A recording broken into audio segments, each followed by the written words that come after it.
Okay. Good evening and welcome to episode 96. As always, let's start with our gratitude attitude. So, if you would please gently close your eyes. Take a deep breath.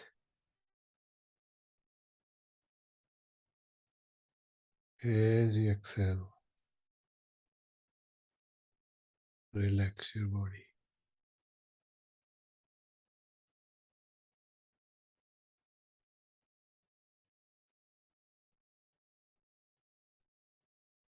Take another deep breath.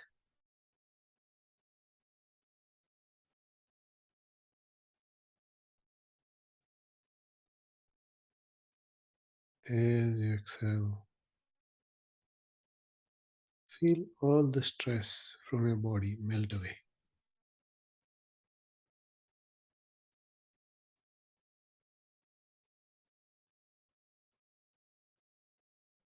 Take one more deep breath.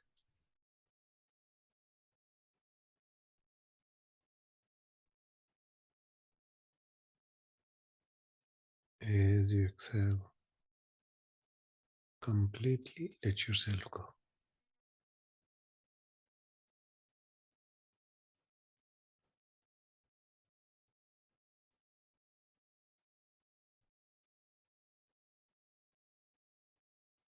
Now, think of one thing that you're thankful for that happened in the past week.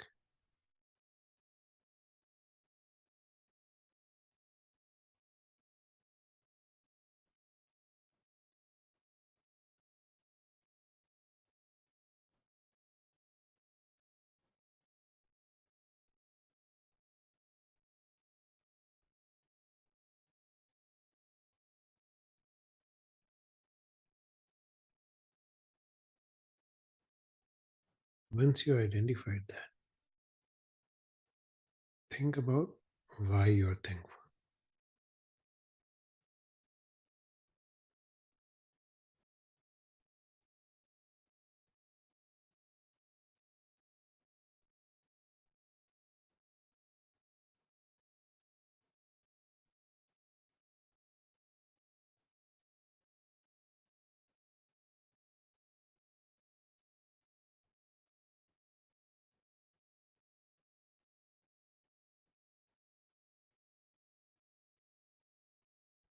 And now let's set it free. If you're by yourself, say it out loud what you're thankful for and why.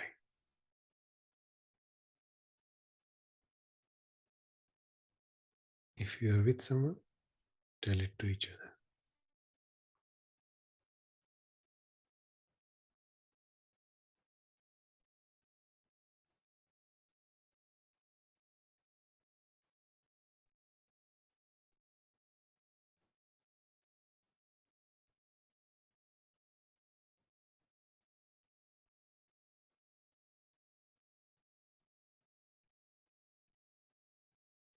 All right. So we discussed inherent existence last week. Let's continue on that topic one more week so we get a good grasp on it. Most people take all phenomena as inherently existent, right? We all grasp at things the way we see it. Reminds me of a story, if you don't mind. Not a story. This actually happened. I was uh,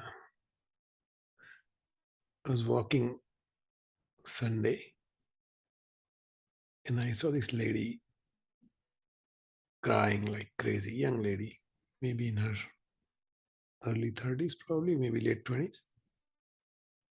She was literally crying, you know. So I stopped. I felt really bad. I said, let me see if I can help her. I said, what happened? Can I help you? And she kept crying, and I asked her a couple of times. And she says, my stupid nail just broke. And I said, what? She said, I had this nice big nail. I had got it done, a couple of days ago, whatever. And it just broke.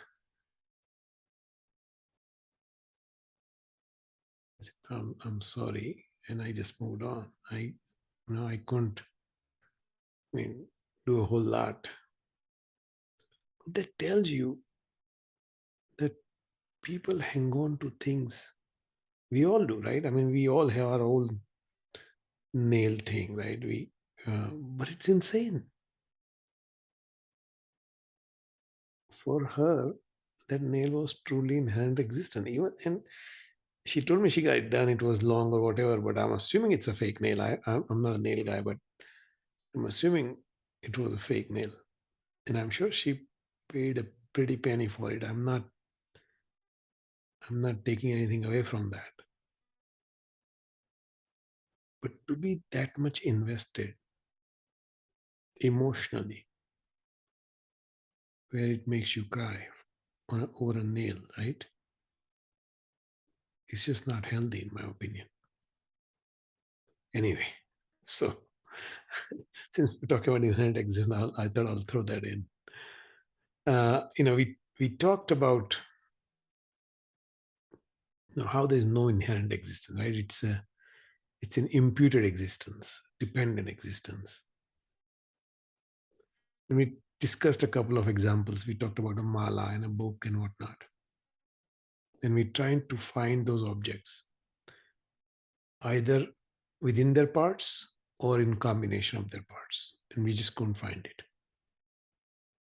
So today I want to take a couple of more examples just to take this a little bit further, make sure we drive this point home. And this is something my teacher actually taught me first time when I was learning inherent existence 4 or 5 years ago. And it it made it clear for me at least. So I thought maybe it'll help you. And being in Colorado, I think we understand large tract of land, right? People have 35, 50, 60 acre land, nice house on that land. So let's say we have a friend who has one of these large tract and they build a house on it. And they call us and say, listen, you got to check out my forest here. I have an amazing forest growing on my land. So you go on a Sunday afternoon, take a stroll with him, and he shows you maybe 10, 15 trees, right? And you say, well, this is nice, but not a forest, right? 10 tree doesn't make a forest. So he understands, he says, okay, I get it. 6 months go by. He calls you again and says, listen, you gotta come over, man. I really have a forest now. So okay, you go there. Now that he has maybe 30 trees. Looks nice. Looks like an orchard. So you say, no, this does look like an orchard, but not a forest for sure, right? 30 trees doesn't make forest. He says, okay, I get that. A year or two goes by and he calls you again and says, listen, you really ought to check out my forest. So you go there and there are hundreds of trees. You can't see where one begins and the one ends, right? You just see trees everywhere. So you know what? I gotta hand it to you. It does look like a forest. Now we don't know how many trees he has. Maybe he has 200, maybe he has 500. We don't know. But when did it become a forest? At 500? At 479? 352? Right? At what point can we say it's a forest or not a forest? Can we point to one tree which made that a forest, right? 30, 40, 50, and say, okay, 59th, that became forest, or 197, that became forest. Can we point to that one tree? Of course not. So forest is an imputed existence. It's a forest because we call it a forest. It's a collection of trees, right? But we cannot point to a specific number when it becomes a forest. We we know it when we see it for sure.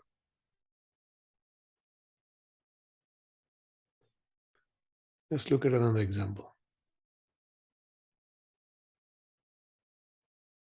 We all have a car in our garage. Actually, Prema and I were talking about a car just before we started. I do have to buy a car for my daughter here in a few months. So let's say GT and I go to a car dealership and we say, okay, give us a car, right? And they show us a nice car. It has four wheels, bucket seat, this, blah, blah, blah, right? Okay, perfect. Now we go to another dealership and say, we need to look at a car. And it gives me four tires. So here, right? Would you call that a car? So of course not, right? We'll probably walk away from the dealership. As you're walking away, he says, hold on, I'll throw in bucket seats for you. Still not a car. How about a bumper? How about an engine, transmission? I'll throw in everything, right? Every part a car needs, I'll throw it in. And makes a big mountain, right? Still not a car. If the car was inherently existent, right, either it's in parts or a collection of parts. But tire by itself is not a car, and collection of all the parts is not a car.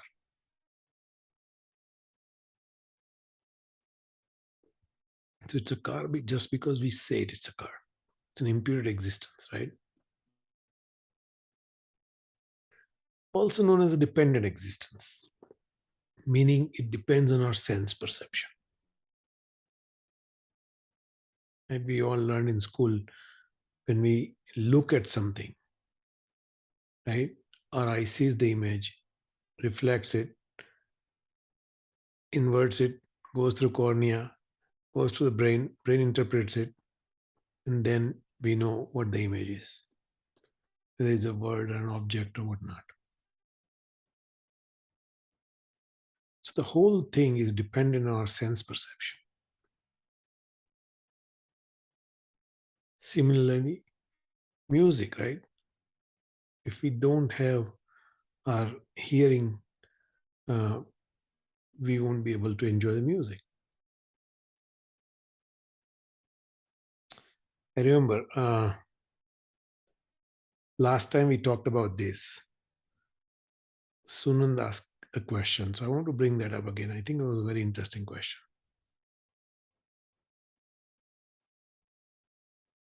He said, Niravai, if I'm walking down the road and a truck comes after me, or comes from the front, right? It's existing, otherwise I'm no more if I don't move around. And it's a very good point, right? And the answer to that was, let's say we are walking down. Two people are walking. You are walking. You have both your sense perception, all your sense perceptions, right? Your hearing, your vision, everything. And there's another person who's blind and deaf. Okay. That person's walking. Person who is blind and deaf, and you're walking. The truck comes at you at 60 miles an hour. For you, it's real. You're going to walk away, right? The blind person doesn't see the car, keeps walking.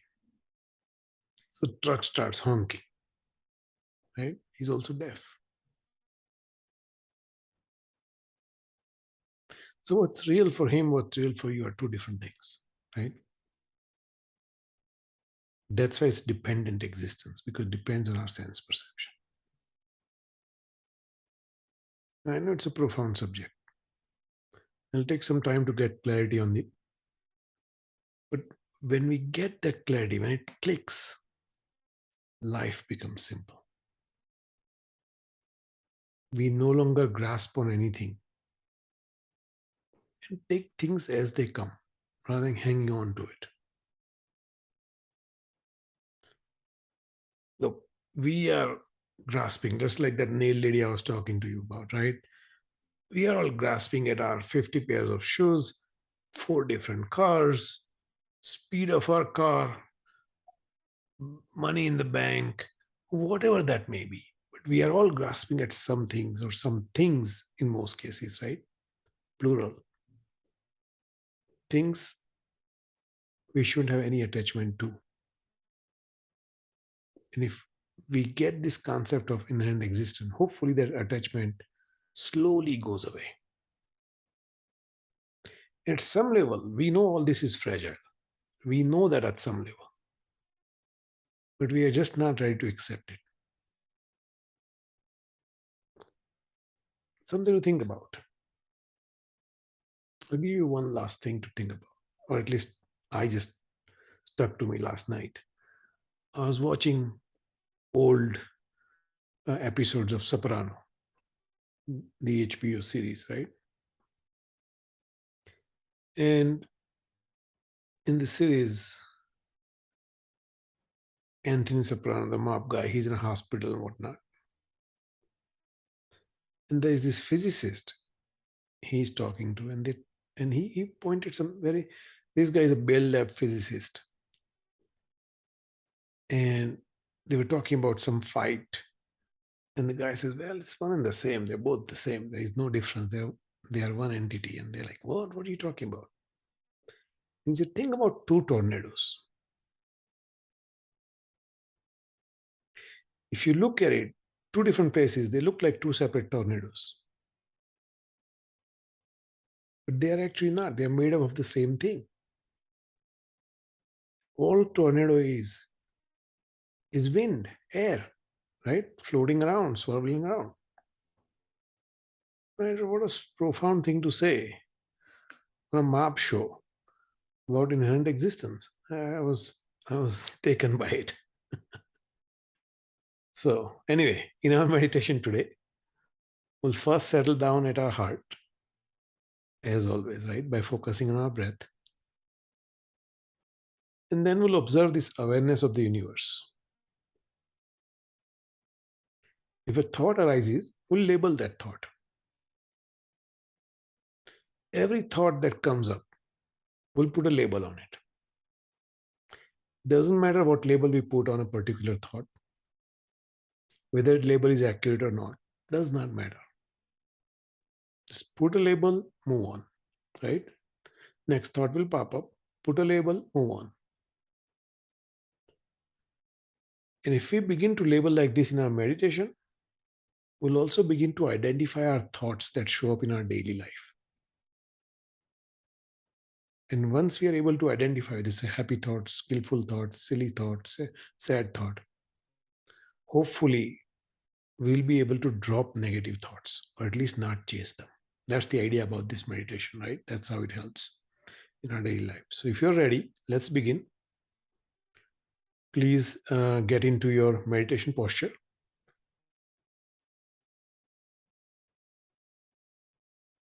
Cross-seated position. If you are on a chair, keep your legs straight, back straight, spine upright, shoulders leveled.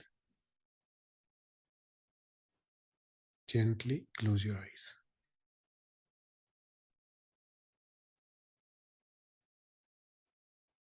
Keep your mouth just a little bit open.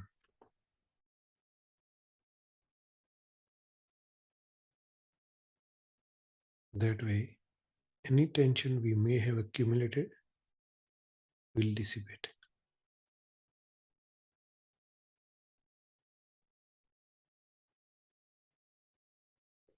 Palms in your lap, right over left, thumbs gently touching each other.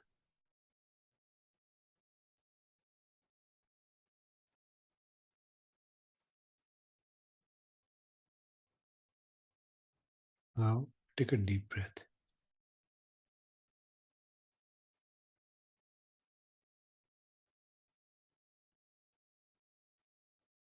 As you exhale, feel all your muscles relaxing.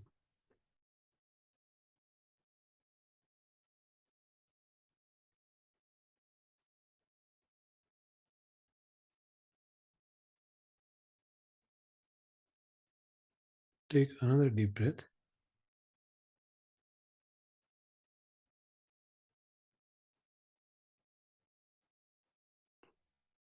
As you exhale, let all your worries dissipate.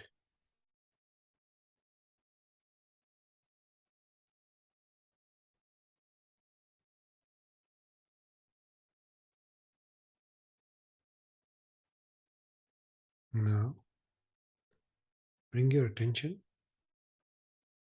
to the sensation of your breath at your nostril.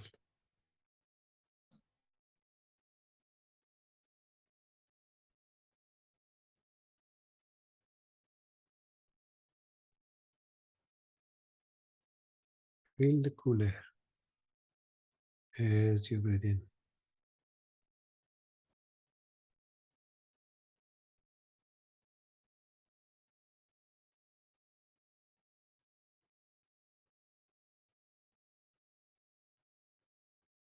Feel slightly warmer air as you breathe out.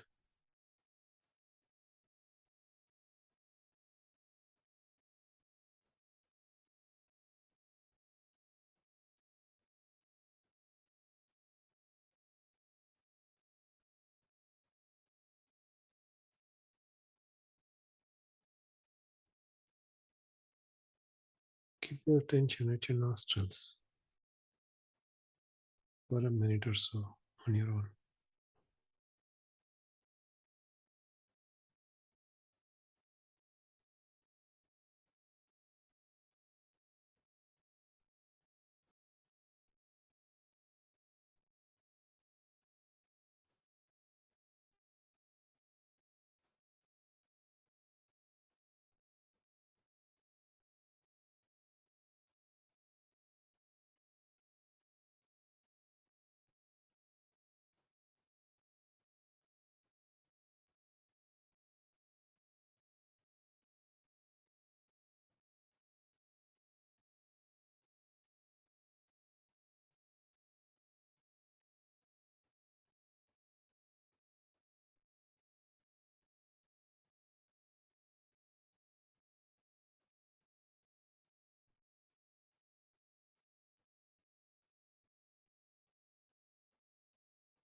Now, bring your attention at your heart.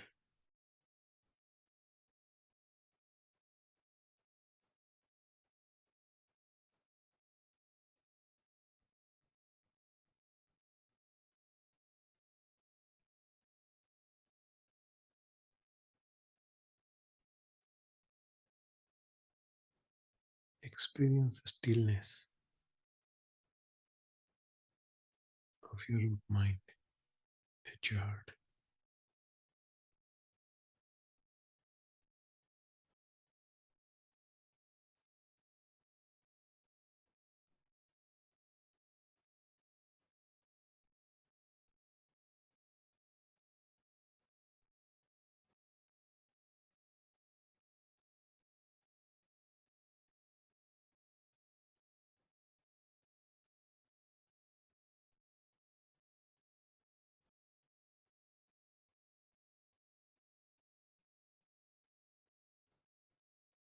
Feel the peace that is within you.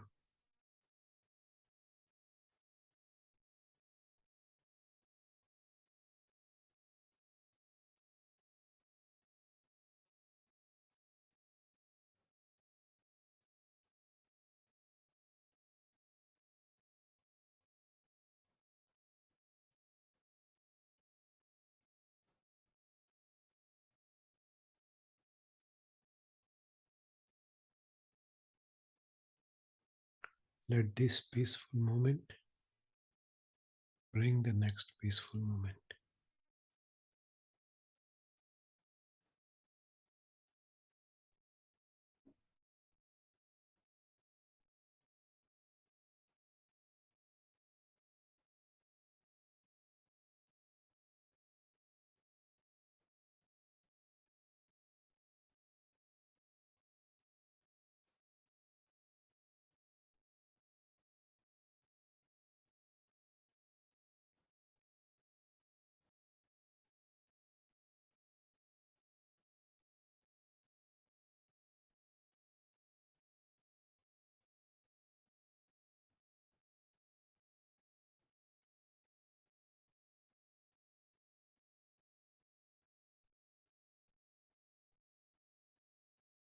Remember,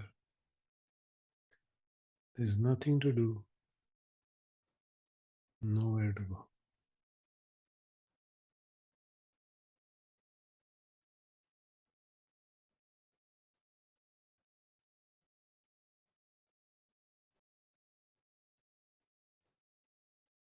Just enjoy.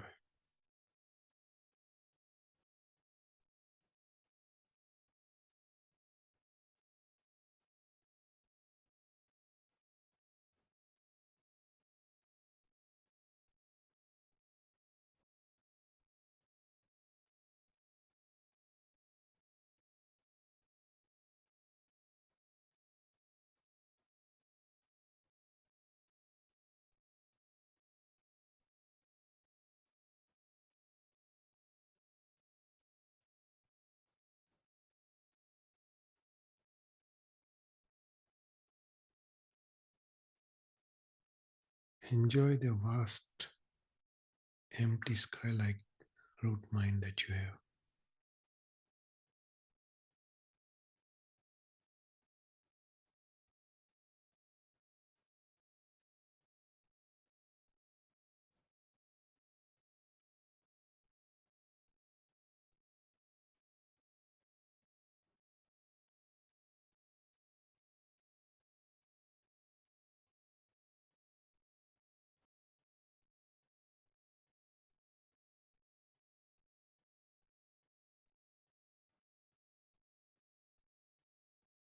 If a thought arises, don't chase it. Simply label it.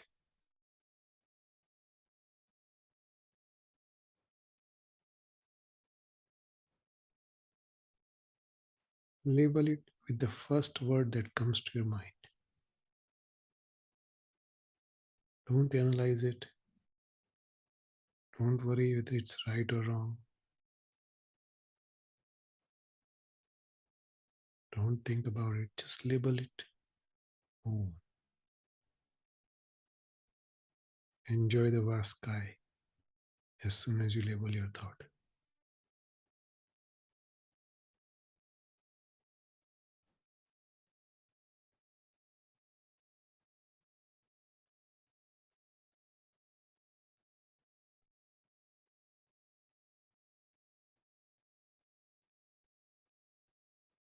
Next thought will pop up.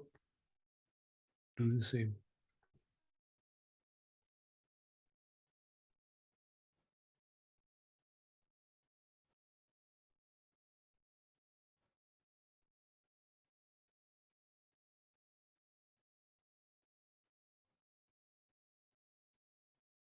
Eventually, the thought train will stop.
Again, thought arises.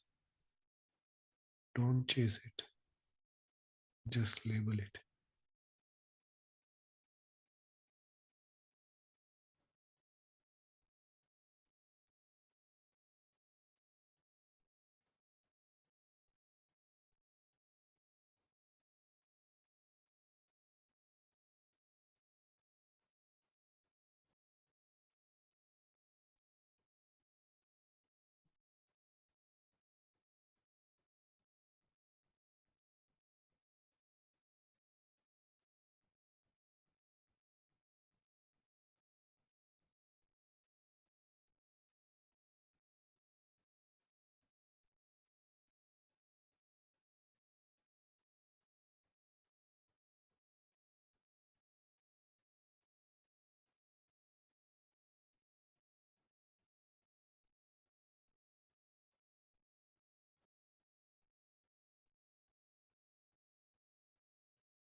When you're ready, gently open your eyes.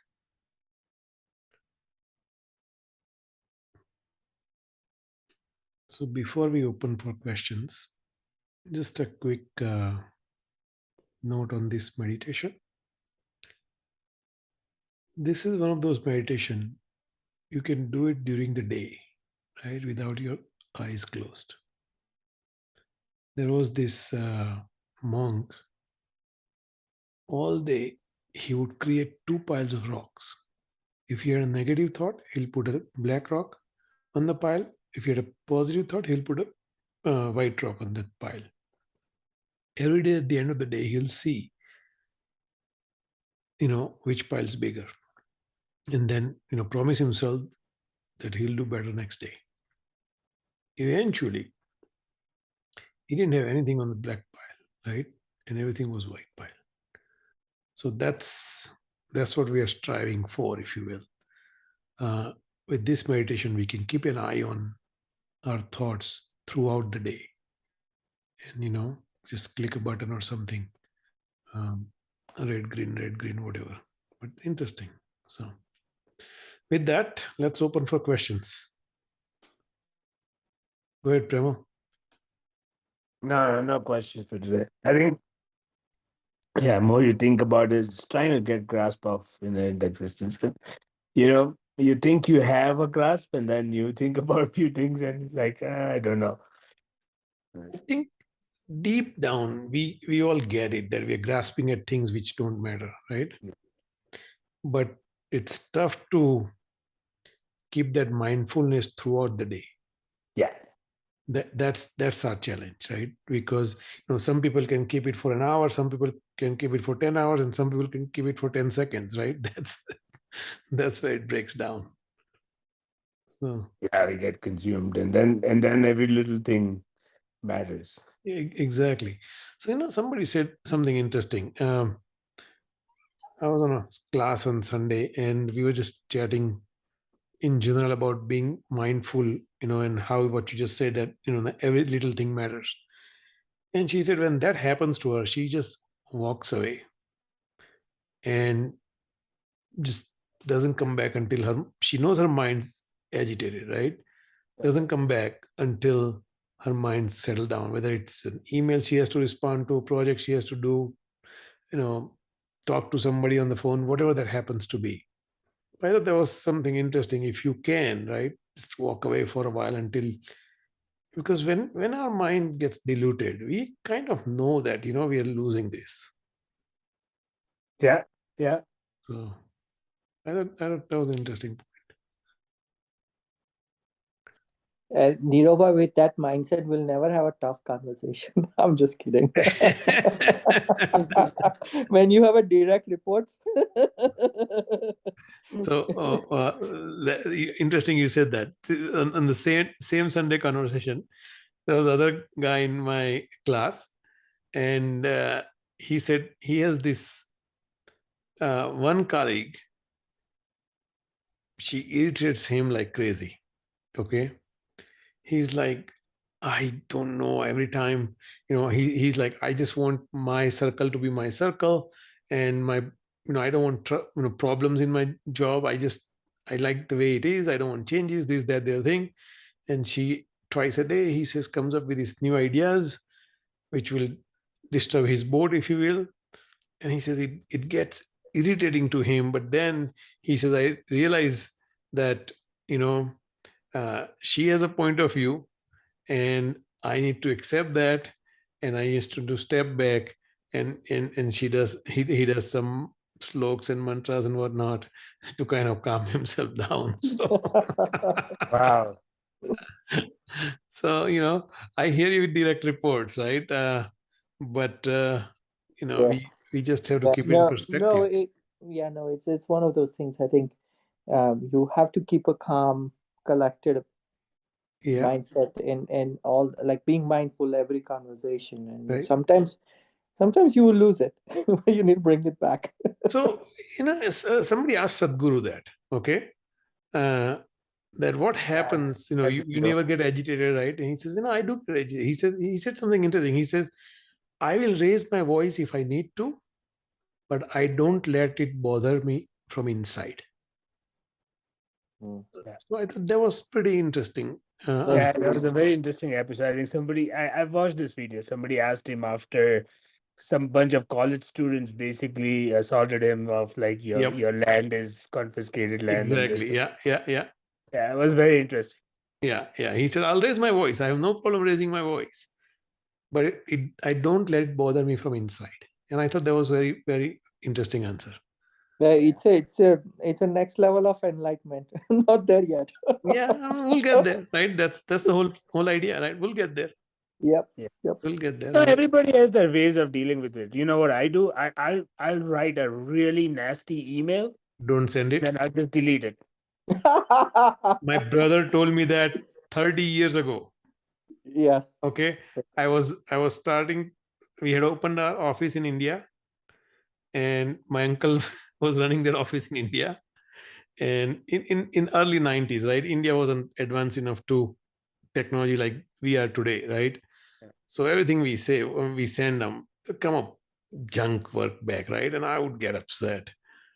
And my brother's like, you're talking to your uncle. So he says, just write whatever you write in an email, but don't send it. Yeah.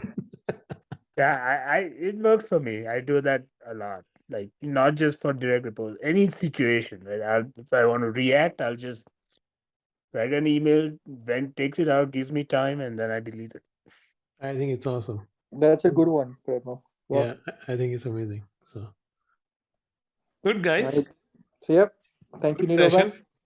Yep. I'm going to stop recording.